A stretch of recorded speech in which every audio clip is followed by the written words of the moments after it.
Bienvenue à Road to World Games.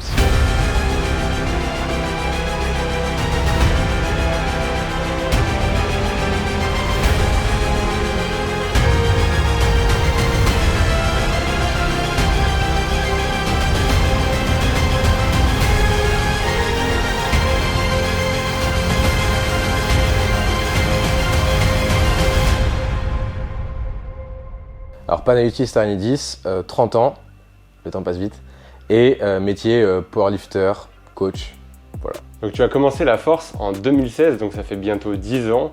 Quelle a été l'étape qui t'a fait découvrir ce sport? En fait, j'adorais la muscu, mais ça m'ennuyait un peu que de faire les bras et de dire oh, est-ce que j'ai pris un peu de bras ou quoi que ce soit. Et j'adorais soulever lourd quand je faisais de la muscu. Et un peu par hasard, notamment grâce à YouTube, j'ai découvert l'existence d'un sport où l'objectif c'est de soulever lourd. Donc à l'époque, pour être complètement honnête, je n'aimais pas du tout le squat. Donc j'aimais que le bench et le deadlift. Et après j'étais en mode bon bah ok il faut faire du squat, bah je ferai du squat c'est pas grave, mais juste le côté soulever lourd sur une rep, c'est ce qui me faisait kiffer quand je faisais de la muscu. Et bah, c'est comme ça que j'ai découvert l'existence du power et que j'ai décidé de tenter ma chance. Tu as commencé où la force? J'ai commencé la force, j'étais en région parisienne, dans un club à distance comme ça, en gros où à l'époque il y avait le système des clubs et il n'y avait aucun club aux alentours de chez moi. Et donc j'ai commencé comme ça avec un président de club qui a accepté de me prendre dans le club et j'ai commencé à faire des compètes. Quelle était ta première compétition? Alors ma première compétition c'était les championnats départementaux en octobre 2016. Alors ça commence à remonter donc je ne me rappelle plus exactement dans quel département c'était, mais c'était ça. Et je me rappelle que donc à l'époque j'ai fait 500 kg de total.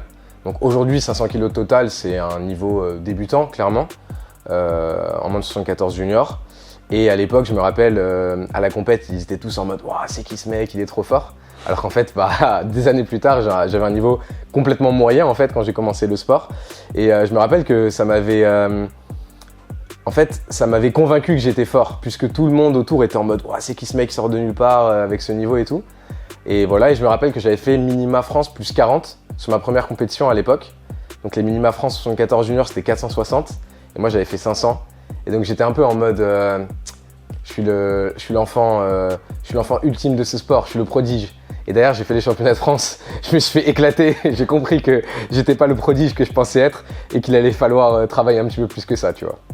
Donc junior et après du coup tu es passé rapidement open. Ouais. Donc tu as eu une transition où tu as fait deuxième du coup en 2018. C'est ça, exactement. Donc ouais, donc mes premiers championnats de France c'était championnat de France junior 74 et l'année d'après direct je passe en open et ouais effectivement je fais et en plus c'est le moment que je décide de changer de catégorie. Donc j'étais en 74, je décide de passer en 66 et je fais effectivement deuxième et ça a été une défaite très amère parce qu'en plus on fait égalité et je me fais battre au poids de corps en fait je me rappelle que c'était vers le printemps-été les championnats de France et d'ailleurs ils avaient annoncé qu'il y avait une liste de qualifiés, de présélectionnés pour les championnats d'Europe.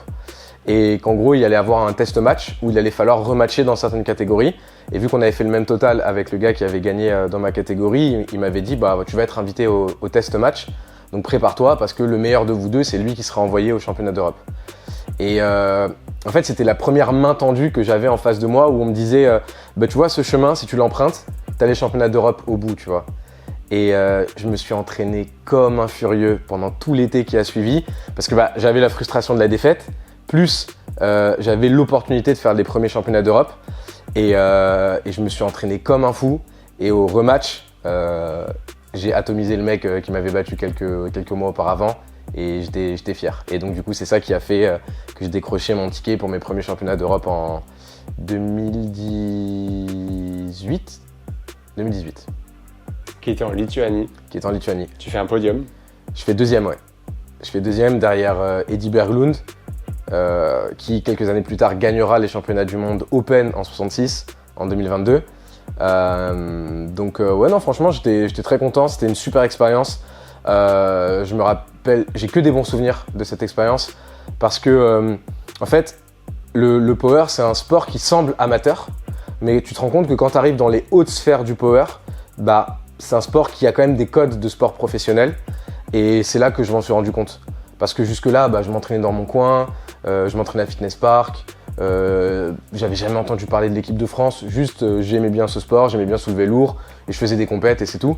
Et là du coup c'est la première fois que j'ai eu un singlet avec marqué FRA dessus. En fait on rêve tous de ça quand on est gosse, tu vois, quand on est petit, à la télé, je sais pas, tu regardes le basket, tu regardes le foot, tu regardes le hand, peu importe le sport que tu regardes, quand tu vois les mecs qui représentent, qui portent le maillot tricolore, ça fait rêver, tu vois. Et du coup je pense que le moi enfant aurait été comme un fou de savoir que peu importe le sport, à un moment, je vais porter un maillot, un singlet pour nous, avec marqué France et représenter le pays, tu vois.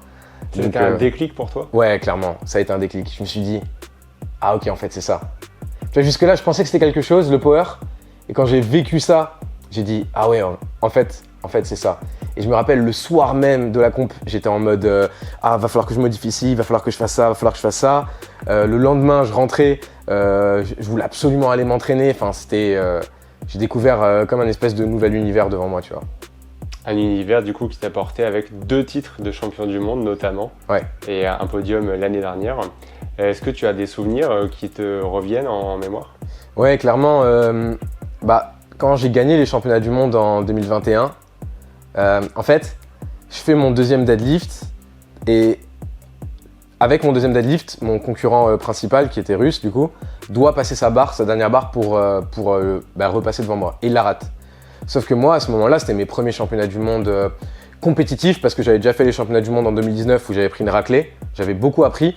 J'avais fini 5e, mais en fait, j'étais très déçu de la performance que j'avais faite, etc. Et en fait, j'ai beaucoup appris par contre. Et derrière, en 2021, donc post-Covid, etc., je reviens à bloc, tu vois, et j'ai qu'un objectif, c'est gagner. Et du coup, j'étais vraiment focus sur moi-même. Et quand je vais tirer ma dernière barre, je sais pas si j'ai gagné ou pas à ce moment-là. Et du coup, je la rate de peu au verrouillage ou un truc comme ça, je me rappelle plus exactement, mais je crois que c'était ça. Et je suis abattu, tu vois. Et je me retourne et je crois que c'était Cyril qui était là. Et il me dit, t'as gagné, garçon. Et je dis, non, c'est impossible. Il me dit, t'as gagné. Et après, je vois tout le monde, il y a Dédé. Je me rappelle, je les prends dans mes bras, je me mets je fonds en larmes, tu vois. Je suis en mode, c'est impossible. J'ai commencé en 2016, j'avais pas cette, ne serait-ce que l'illusion que j'allais pouvoir être champion du monde, tu vois. Et là, c'est arrivé. Donc ouais, clairement. Et à un moment, je me rappelle, du coup, on était dans le train pour rentrer. Et à l'époque, je commençais les vidéos YouTube et tout. Et je me rappelle, je regarde la caméra et je dis croyez en vos rêves parce que tu vois, ça peut devenir réalité. Et je fonds en larmes encore une fois. Et c'est cliché à mort, mais c'est vraiment comme ça que j'ai ressenti le truc, tu vois. J'étais vraiment sur le toit du monde à ce moment-là. Donc après 2021, je gagne tout. Donc champion du monde, Europe et France. D'ailleurs, c'était mon premier titre de champion de France. Ouais, premier titre de champion de France en 2021. En même temps que le titre mondial et tout. Après, du coup, 2022, j'ai vécu une période très difficile. J'en ai déjà parlé, mais voilà, j'ai mon père qui est tombé gravement malade d'un cancer.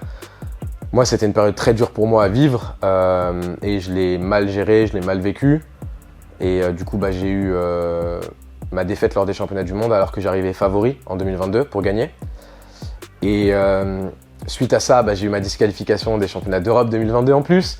Donc c'était vraiment en mode, ok, j'étais là. Je suis arrivé là quand j'ai perdu. Bon, ok, t'es là, t'as perdu le titre, c'est pas la fin du monde. Et après, t'es disqualifié des championnats d'Europe. Donc là, t'es encore descendu d'un étage. Et après, ouais, clairement, j'ai tiré beaucoup de force de cette période avec mon père.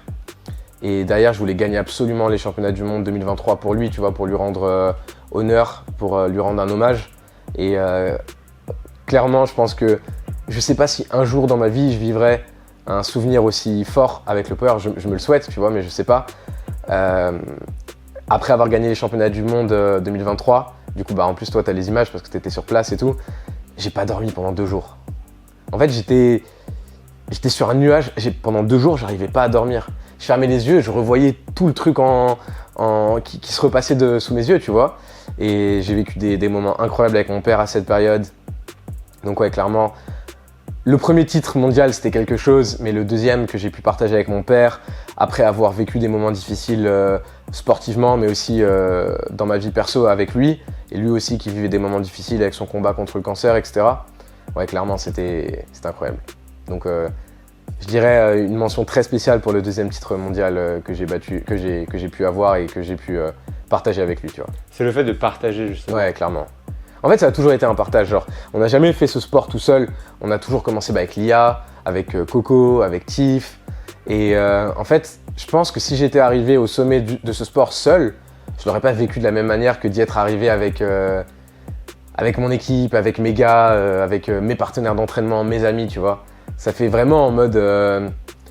on a réussi à mettre la France sur la carte, tu vois, dans le milieu du powerlifting. 2021, on a tous fait soit des titres, soit des podiums, avec Noémie qui gagne, Tiff qui gagne, Lia qui gagne, Coco qui fait un podium, moi qui gagne, je crois qu'il y a Yanis qui fait un podium, il me semble, de mémoire, Paul Ramboville aussi. Exact. Donc voilà, donc en gros c'est peut-être Andorina aussi, peut-être en junior. Non, en junior peut-être. Mais en gros voilà, enfin c'est... Et tout le monde était en mode, attends, qu'est-ce qui se passe en France, tu vois? Et en fait, c'est un engouement collectif et populaire. Et je me rappelle, à l'époque, on avait un groupe Insta. Et dans le groupe Insta, il y avait Tiff. Non, Tiff, elle faisait pas de power à l'époque, mais il y avait Coco, Noémie, Lia. Il y avait 2-3 autres personnes. Et en fait, vu que on n'avait pas forcément de concurrents directs dans nos catégories, en fait, on se mettait en concurrence les uns avec les autres. Et genre, quand Lia, elle faisait 175 au squat, on disait, ah, c'est tout? T'es pas capable de faire plus? Et tu vois, c'est ce truc-là qui a fait qu'on a toujours voulu plus, on était des affamés. Et ouais, je pense que clairement, du point de vue moi juste personnel, c'était mon titre 2023 avec mon père, mais du point de vue membre de l'équipe de France, membre de la Fédération française de Power, c'est 2021 quand tout le monde s'est dit wow, qu'est-ce qui se passe en France, tu vois. Ouais, clairement, c'était fou. D'ailleurs, tu disais, je pensais pas avoir l'illusion un jour d'être champion du monde, mais je vais passer quelques images de 2019 où tu disais l'inverse. C'est ça qui m'a plu dans la force, c'est que en fait t'as un numéro et du coup c'est ton minima et si tu fais au-dessus de ce numéro, potentiellement tu peux être pris dans l'équipe de France et c'est ça qui m'a boosté et vraiment du coup réussir à être sélectionné dans le collectif, partir faire les championnats d'Europe, faire un bon total sous les couleurs nationales, c'était vraiment un gros sentiment d'accomplissement et on va dire ça m'a ouvert l'appétit, maintenant j'en veux encore plus. En fait, si tu veux, j'avais pas ne serait-ce que l'illusion d'être champion du monde au début. Tu vois, genre 2016, je commence le sport, etc., etc. Et après, petit à petit, je me dis... en fait, le truc avec le foot, par exemple, c'est que c'est très dur de dire qui est le meilleur joueur intrinsèquement entre Messi et Ronaldo. Parce que ça va dépendre de l'équipe dans laquelle ils sont, ça va dépendre de leurs coéquipiers, ça va dépendre de plein de choses. Alors que dans le power, tu squattes de 20, le mec qui a gagné les Worlds, il a squatté 2,60, mais tu sais exactement ce que tu dois faire pour gagner les Worlds. Tu vois ce que je veux dire? Et du coup, moi, c'est ça qui m'a autant parlé dans ce sport, c'est que à chaque fois, c'était des chemins très nets et très clairs de victoire ou de défaite. C'était, j'ai perdu les championnats de France en 2018, on m'a dit, écoute, on te laisse une chance de te qualifier pour les championnats d'Europe, il faut que tu battes ce mec-là qui t'a battu quelques mois auparavant. Ok, combien est-ce que j'avais squat, combien j'avais bench, combien j'avais deadlift? Si j'améliore ça, je gagne, point, on n'en parle plus. Et c'est toujours ça en fait qui m'a parlé. Et ouais, du coup 2018-2019, je commençais à faire des petits calculs, tu vois, je prenais mon téléphone de temps en temps, je disais attends, et si jamais un moment je squatte ça, ok ça fait ça, et si je bench ça, ça... Et du coup après je me suis dit bah ouais en fait c'est possible, tu vois. Clairement c'est possible. L'année dernière, du coup, tu termines 3e, égalité avec le premier et deuxième au poids de corps, un match incroyable. Comment tu as vécu ces championnats du monde? J'ai beaucoup d'émotions positives et beaucoup d'émotions négatives sur ces championnats du monde. Alors, on savait que les championnats du monde 2024 étaient qualificatifs World Games, donc la raison pour laquelle je suis là. Et pour être honnête, à ce moment-là, pour moi, ça comptait pas du tout. Moi, je voulais que la victoire. Je voulais le titre mondial, c'est tout. Et sauf que j'avais une blessure au dos qui faisait que je savais pas combien de gros deadlifts j'étais capable de faire. Donc, en fait, lors des championnats du monde de l'année d'avant, 2023, je gagne avec ma deuxième barre au deadlift. Et là, je dis au staff exactement la même chose. Je pense pas que je peux tirer 3 barres et je veux que sur ma deuxième barre, on mette la barre qu'il faut pour gagner. Et le staff ne m'a pas écouté et en deuxième barre, ils ont mis la barre qu'il faut pour podium et donc avoir la qualification World Games et pas la barre pour gagner. Donc pour le coup, après la compétition, donc je finis 3e, je manque de peu ma dernière barre qui fait que j'aurais pu gagner potentiellement. Et après coup, j'avoue que j'étais très frustré parce que j'avais dit ce que je voulais au staff et ça n'avait pas été respecté. Eux, ils avaient préféré sécuriser la qualification World Games plutôt que tenter la première place. Honnêtement, avec le recul, je sais pas qui avait raison, qui avait tort et je pense que c'est même pas ça le fond de la question. C'est juste que y avait une logique de on va faire ce qu'il faut pour gagner, pour avoir le ticket des World Games, versus moi personnellement je voulais juste gagner. Et si j'avais l'occasion de gagner, tu me dis c'est soit tu gagnes, soit tu n'es pas aux World Games, je préfère prendre ce risque à ce moment-là. Et donc je l'ai un peu mal vécu en partie à cause de ça. Et après effectivement, tu vois, le temps passe, tu commences un peu à réfléchir, à voir les choses différemment. Et là actuellement je suis heureux et reconnaissant envers la fédération de l'opportunité que j'ai de représenter la France aux World Games. C'est peut-être la première et la dernière fois de ma carrière que je les ferai. On ne sait pas. Et donc, autant ça a été dur sur le coup à vivre, autant maintenant je suis content parce que je me dis, ok, j'ai perdu, mais en fait, en perdant et en faisant podium, j'ai directement eu le ticket de revanche contre ceux qui m'ont battu quelques temps auparavant. Tu vois, et je pense que c'est un peu l'histoire de ma carrière sportive. C'est j'ai perdu, je veux me venger, donc je reviens, et puis après je repère, et donc je veux et voilà. Et donc en fait, c'est le cycle, tu vois. Donc revanche au World Games. Donc revanche aux World Games, et si ça se passe comme ça s'est passé jusque-là, ce sera la victoire aux World Games du coup. Donc c'est tout ce qu'on peut souhaiter. En toute logique, ouais, c'est tout ce qu'on peut me souhaiter. Ouais. Eh ben, merci Pana et force pour les World Games. Merci beaucoup et je ferai de mon mieux pour représenter la France. Et petite annonce peut-être un petit peu spéciale, mais c'est probablement ma dernière compétition en moins de 66 kg. C'est pas sûr à 100%, mais on va dire que c'est un projet que je réfléchis mûrement depuis quelques mois maintenant. Donc j'ai hâte d'y être et j'ai hâte de prouver ma valeur sur cette dernière échéance en moins de 66. L'ultime bataille. L'ultime bataille, exactement.